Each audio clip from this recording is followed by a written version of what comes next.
Just reinforce some things that are not often said but need to be said, and they go back to white paper history. This is the Australian unemployment rate since 1861.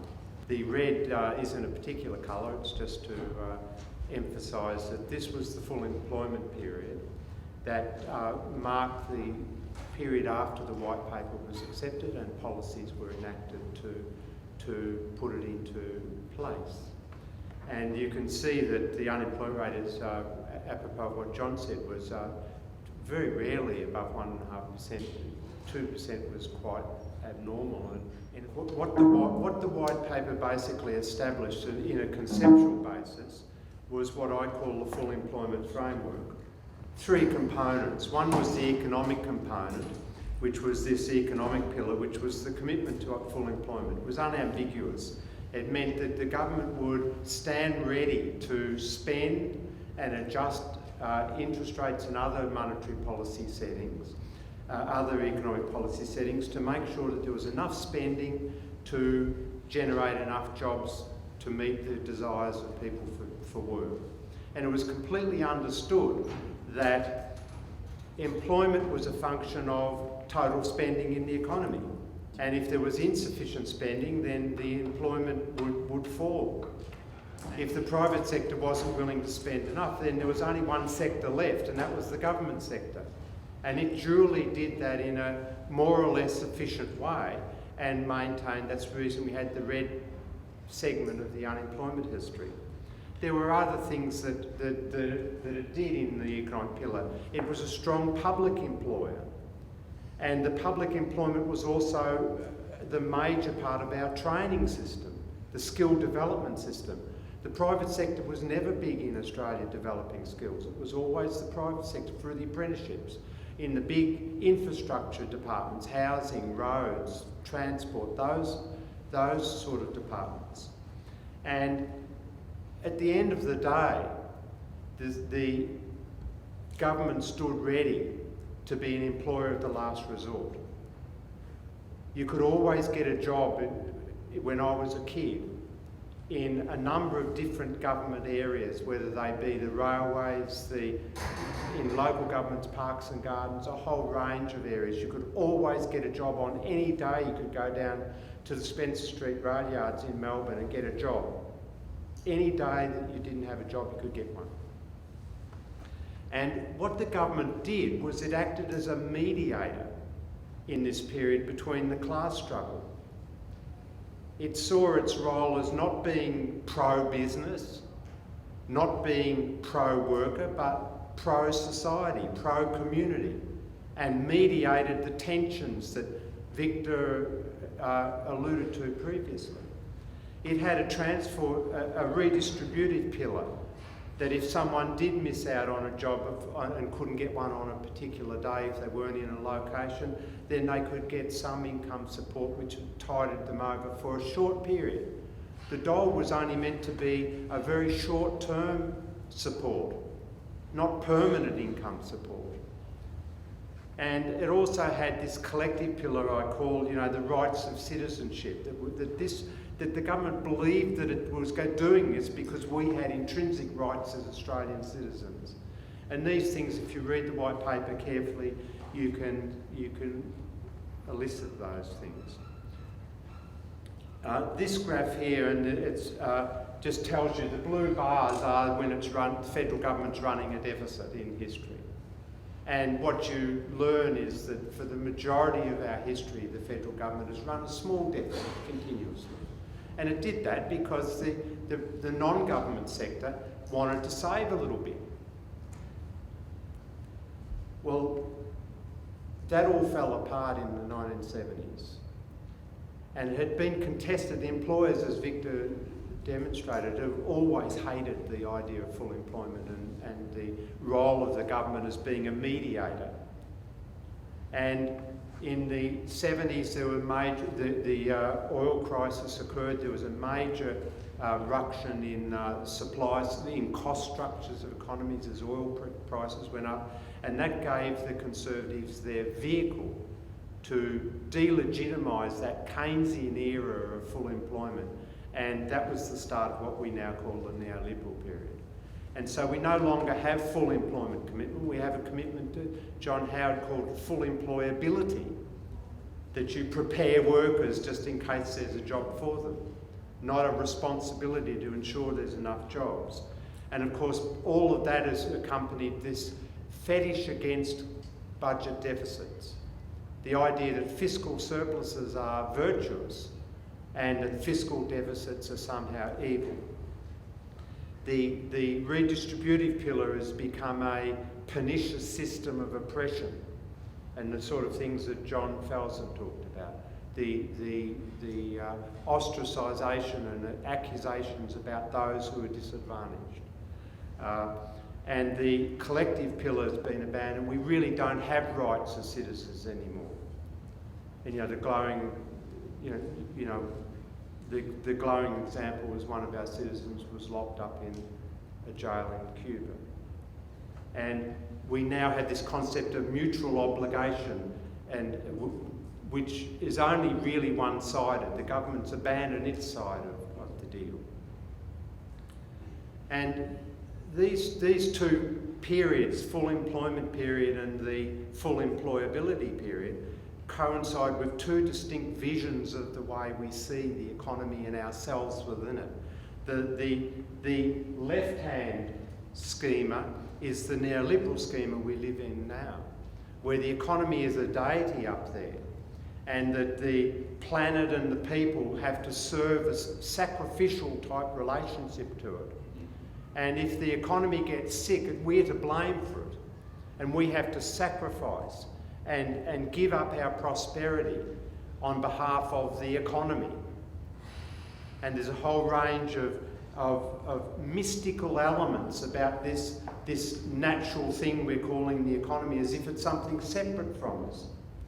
Whereas the alternative vision has the economy as being a servant to us who live in a broad planet. And that the recognition that we create the economy, the people create the economy. It's not something separate from us.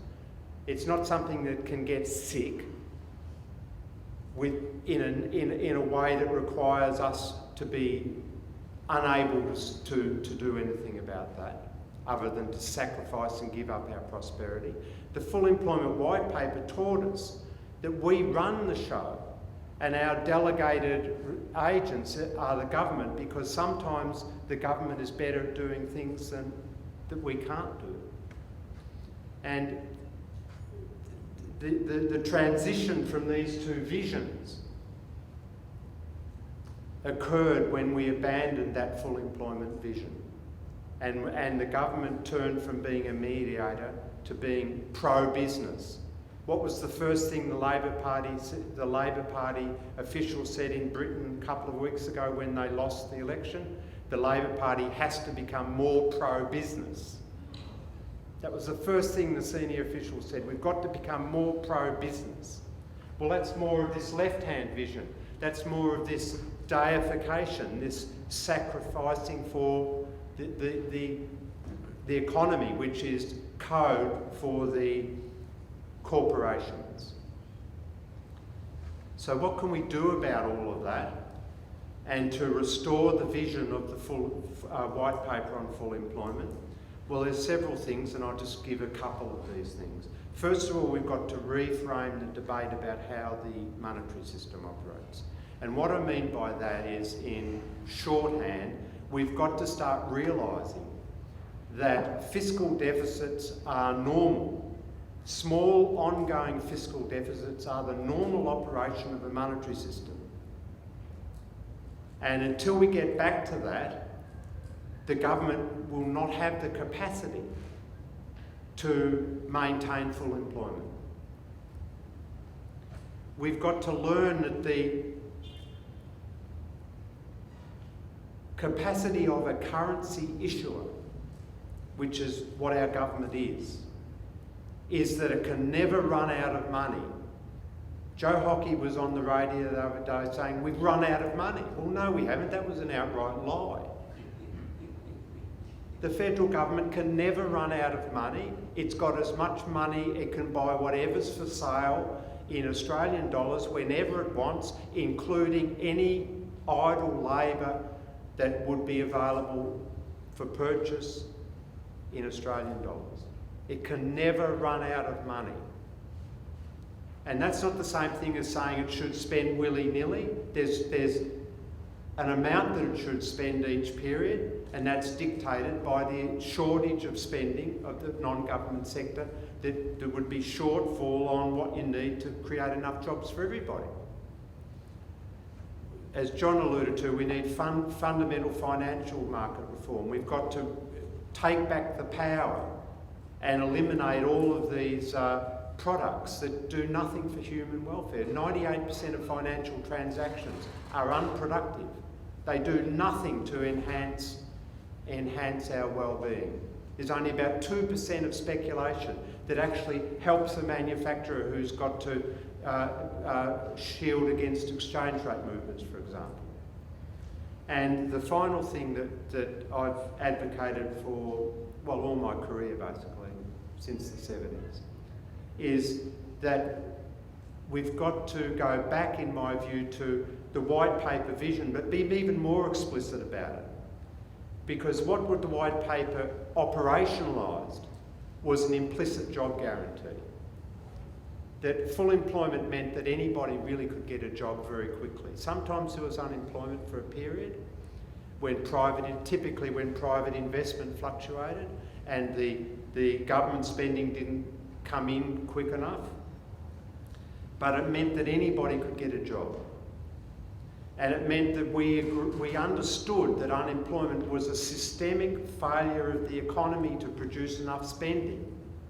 It was nothing to do with the ascriptive characteristics of those who are unemployed. And what this leads to is a principal notion that's not often understood and certainly never spoken about in the media, is that the government chooses the unemployment rate. The government, when they say, oh, well, we've got 6.2% of unemployed now, the government's chosen that rate to be the case. And the government could tomorrow make an announcement that anybody who wants a job, we've changed the Centrelink office, we're now calling it the Job Guarantee Office. Anybody who wants a job tomorrow, go down to the Job Guarantee Office, it's the same place where Centrelink was, and we'll put you on a job. And it might take a while to organise a job, but they'll be employed on a wage, not a below the poverty line dole. The government can always maintain full employment. It's a choice to have 6%, 6.2% unemployment and 8 or 9% underemployment. Even in Greece, where there's 50% is unemployment, 25%. A government that's a currency issuer can always maintain full employment. Greece needs to exit the Eurozone to maintain full employment because it doesn't issue its own currency anymore.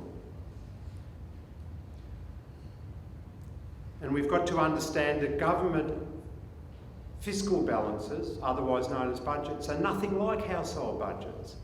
You see Hockey getting up there and saying, well, you know, the credit card's maxed out. Well, I've got a credit card. It can max out. But the government doesn't have a credit card, it's the currency issuer. It's nothing like the households who use the currency. The government is the issuer of the currency.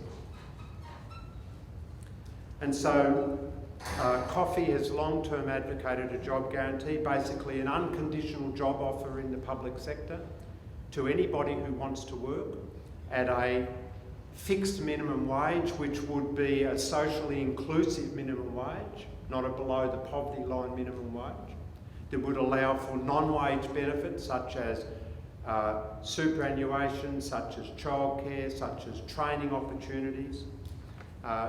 We've got a long literature on why this is not inflationary.